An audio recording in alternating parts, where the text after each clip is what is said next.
Earnings and volatile market. Economic firm in Davos earnings reports, BOJ meeting, and a busy economic calendar should create a thought week. After last week's softer US inflation, consumer inflation figures from the EU, Canada, UK, and US producer inflation will tell us what we can expect from the future monetary policies. Let's review the most important events and the data in the week ahead with me, Ahura, and FC Markets. Number 1. World Economic Forum.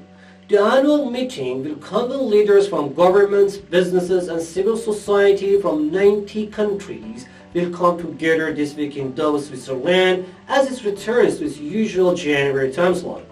Germany's Olaf Scholz is the only G7 leader scheduled to attend the meeting.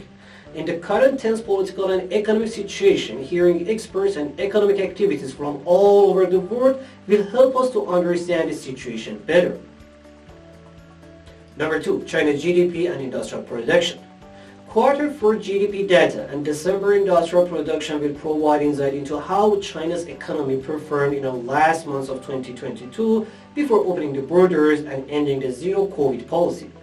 GDP in Q4 can decline by 0.8%, which means that annual Q4 GDP can rise by only 1.8% after a sorry gain in Q3. Since recent published PMI numbers remain in a contraction territory, we expect industrial production also to be weaker, around 0.5%. On the other hand, fixed asset investment is expected to be up 5% year over year, and retail sales should slow down to 9.5%. Expected data can put the yuan in a weaker position against this crisis. Number 3. Britain's busy day. UK will release the average earnings index, climate count and unemployment rate, CPI and PPI on Tuesday. While the widespread streak is hitting the UK economy, the labour market is supposed to continue weakening by adding 19.8 thousand new jobs in December, much less than November's 30.5 thousand hiring. Unemployment rate and average earnings growth plus bonuses in November are supposed to stay unchanged at 3.7% and 6.1% respectively. On the inflation front, both consumers and producer inflation can decrease slightly. Overall expected data would not be encouraging for UK economy, currency, and stock markets. Number 4. Bank of Japan and CPI. Last week's data showed that Tokyo's CPI rose by 4% in December, and we expect Japanese headline national inflation to have quickened to 4% year over year. However, consensus estimates predict that this high inflation is only temporary, and eventually CPI will fall below 2% again even in the near term. With increasing uncertainty and inflation, we can expect adjustment in the BOJ monetary policies.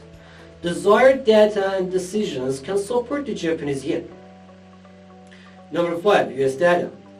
Wednesday will be another busy day with US retail sales, industrial production, and producer price index numbers, while the BOJ book also should be published.